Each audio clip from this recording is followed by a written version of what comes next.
Iran benar-benar tak kasih ampun Israel dan Amerika. Tak hanya ke Israel, serangan rudal Iran siang dan malam juga menghantam Amerika Serikat yang menjadi sekutu Israel ketika pertama kali memulai perang. Bahkan hingga saat ini, juru bicara IRGC, Brigadir Jenderal Ali Muhammad Naeini menyebutkan, lebih dari 750 tentara AS tewas atau terluka hanya dalam 2 hari pertama serangan. Itu menandakan jika Iran benar-benar tidak main dalam perang kali ini.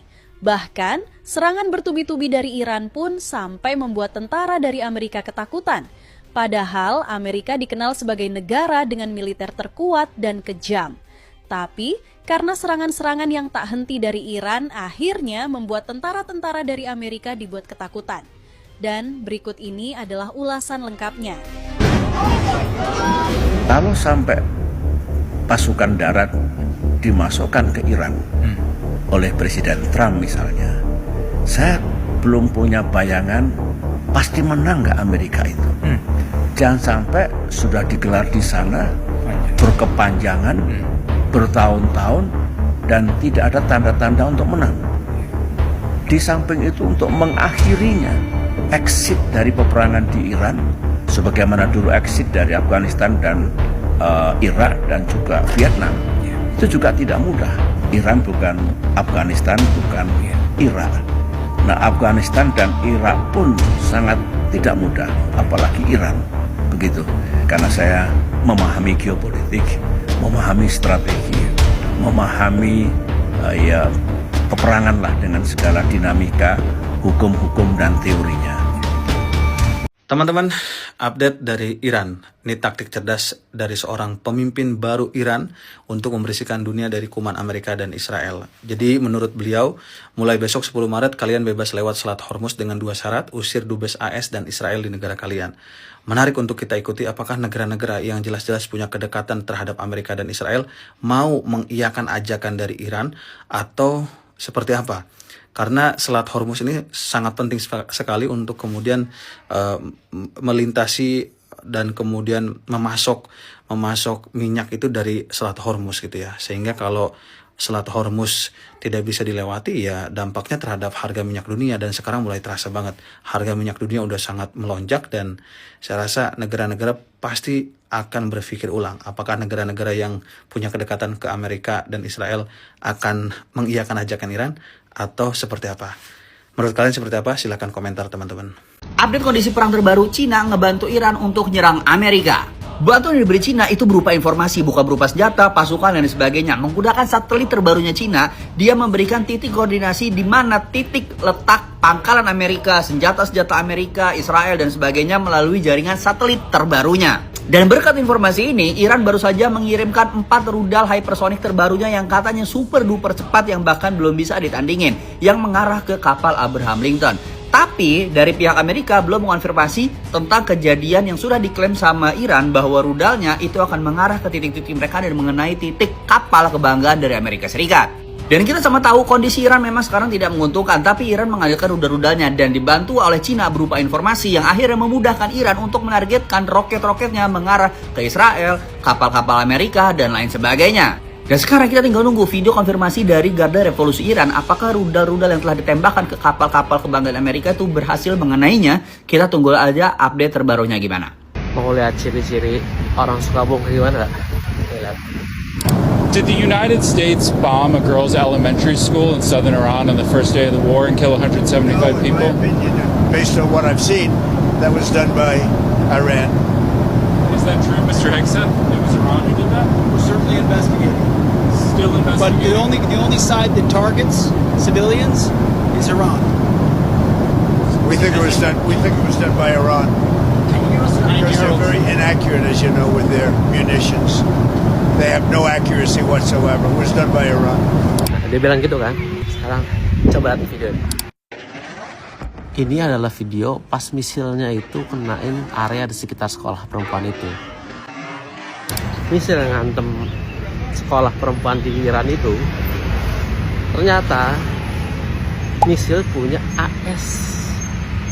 Mau ngalah gimana lagi coba? Donald Trump menegaskan bahwa target selanjutnya setelah Iran adalah Kuba. Bahkan mereka meminta untuk bersiap dan Senator Lindsey Graham bahkan sampai menyatakan terang-terangan pada 2 Maret lalu bahwa Kuba ada di dalam daftar target Amerika Serikat berikutnya. Mereka akan melakukan pengambil alihan pemerintahan Kuba secara bersahabat, tapi bagi dunia internasional ini adalah penggulingan kekuasaan secara paksa. Pada intinya, Donald Trump memberikan serangkaian isyarat yang kuat banget dan secara eksplisit bakal menetapkan Kuba sebagai target berikutnya yang akan mengalami pergantian rezim. Pernyataan ini disampaikan pada 7-8 Maret kemarin dalam KTT Shield of the American di Florida. Trump secara terbuka menyatakan akan membereskan Kuba dan menghubungkan keberhasilan Amerika Serikat menggulingkan pemerintahan Venezuela dengan potensi perubahan besar yang ada di Kuba. Bahkan menyebutkan Kuba saat ini di ujung tanduk karena krisis energi dan ekonomi. Mereka akan melakukan upaya untuk memutus sisa-sisa pendapatan pemerintah Kuba setelah bantuan dari Venezuela nantinya terhenti. Trump bahkan menunjuk sekretaris negara mereka yaitu Marco Rubio yang memiliki latar belakang keturunan Kuba untuk negosiasi di sana sebelum nantinya akan dilakukan pergantian kekuasaan. CIA menduga kalau Iran itu akan serang langsung ke Amerika Serikat.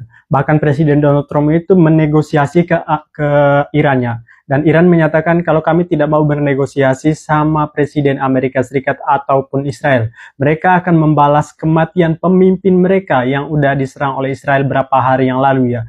Dan ini adalah salah satu info intelijen dari Amerika Serikat itu, bahwa Iran itu ingin serang langsung ke Amerika Serikat. Itu akan menjadi serang besar-besaran dari Iran. Dan Iran juga beri ancaman ke Israel supaya kalian tuh harus waspada. Bahkan Amerika juga Presiden Donald Trump yang sebelumnya itu senyum dan bahagia di depan wartawan, sekarang dia itu memilih untuk menutup mulut, tidak berkomentar. Bahkan kelihatan banget paniknya gitu loh. Bahkan Amerika Serikat dan juga Israel itu menduga kalau perang Iran sama Israel dan juga Amerika itu akan selesai dalam 5 minggu. Dan Amerika akan bernegosiasi sama Iran. Dan ternyata Iran itu tidak mau bernegosiasi ataupun damai. Mereka akan selesaikan perang ini dengan balasan yang sangat brutal, kata Iran. Karena membalasnya itu kematian pemimpin Iran itu. Itu makanya Iran sekarang itu semakin percaya diri untuk perang, bahkan semakin membara gitu loh, karena pemimpin mereka itu mati atas serangan Israel. Ya mau gimana pun ya harus dibalas gitu loh, apalagi ya pemimpin. Yang aku harapkan di ketiga pemimpin negara ini harus bernegosiasi dan menemukan titik terang supaya cepat berdamai dan dunia akan membaik gitu loh. Aku tidak mau perang dunia ketiga ini terjadi, bahkan seluruh masyarakat di bumi ini tidak mau perang ini terjadi guys, karena itu sangat bahaya bagi umat manusia sendiri. Apalagi seluruh negara tersebut punya bom nuklir memusnahkan massal umat manusia. Semoga aja tidak akan terjadi. Trump bilang setelah Iran, siap-siap Kuba selanjutnya. Jadi guys, kalau kamu pikir konflik Amerika sekarang ini cuma berhenti sampai di Iran doang, mungkin kamu perlu dengar konten ini. Jadi awal Maret 2026, Donald Trump itu membuat pernyataan yang cukup mengejutkan guys. Dalam sebuah wawancara dia bilang kira-kira begini, nah setelah urusan dengan Iran selesai, perhatian Amerika akan beralih ke Kuba. Bahkan dia mengatakan secara terang-terangan, Kuba akan jatuh sebentar lagi. Trump juga menyebut kemungkinan akan friendly takeover atau pengambil alihan secara ramah. Dan dia menyebutkan satu nama yang mungkin akan memimpin urusan ini, Marco Rubio, menlunya. Dia adalah mantan senator Amerika keturunan Kuba yang memang selama ini terkenal sangat keras terhadap pemerintah Havana. Nah sekarang kita lihat konteksnya. Pernyataan ini muncul di tengah eskalasi konflik antara Amerika, Israel, dan Iran. Sejak akhir Februari 2026, serangan udara besar-besaran dilaporkan menghantam berbagai target militer dan keamanan di Iran. Nah situasi di Timur Tengah sedang sangat panas. Di saat yang sama, Kuba juga sedang dalam kondisi ekonomi yang sangat berat. Pulau ini mengalami krisis bahan bakar, pemadaman listrik nasional, dan tekanan ekonomi yang besar banget akibat sanksi Amerika yang semakin ketat. Jadi ketika Trump mengatakan Kuba bisa jatuh, banyak analis geopolitik melihat ini bukan berarti invasi militer seperti perang konvensional. Yang lebih mungkin adalah strategi tekanan berlapis, misalnya sanksi ekonomi yang lebih keras lagi, kemudian dukungan terhadap kelompok oposisi di dalam negeri, dan tekanan diplomatik internasional, atau bahkan kemungkinan tuntutan hukum terhadap para pemimpin Kuba. Jadi Presiden Kuba, Miguel Diaz-Canel, langsung mengecam pernyataan ini. Dia menyebutkan sebagai bentuk tekanan neokolonial dan upaya Amerika untuk mencekik ekonomi Kuba. Sementara Rusia dan China sejauh ini hanya bereaksi lewat jalur diplomatik saja. Tidak ada indikasi mereka akan terlibat langsung secara militer. Artinya kalau skenario ini benar-benar terjadi, konflik berikutnya mungkin bukan perang terbuka, tapi perang tekanan politik dan ekonomi. Dan di geopolitik modern kadang justru perang seperti ini yang paling menentukan arah sebuah negara. Pertanyaannya sekarang bukan hanya apakah Amerika benar-benar akan menekan Kuba setelah Iran. Pertanyaan yang lebih menarik itu adalah kalau tekanan ini benar terjadi, apakah rezim di Havana cukup kuat untuk bertahan atau justru akan berubah dari dalam? Guys, bagaimana menurut pendapat kalian? Tulis kolom komentar.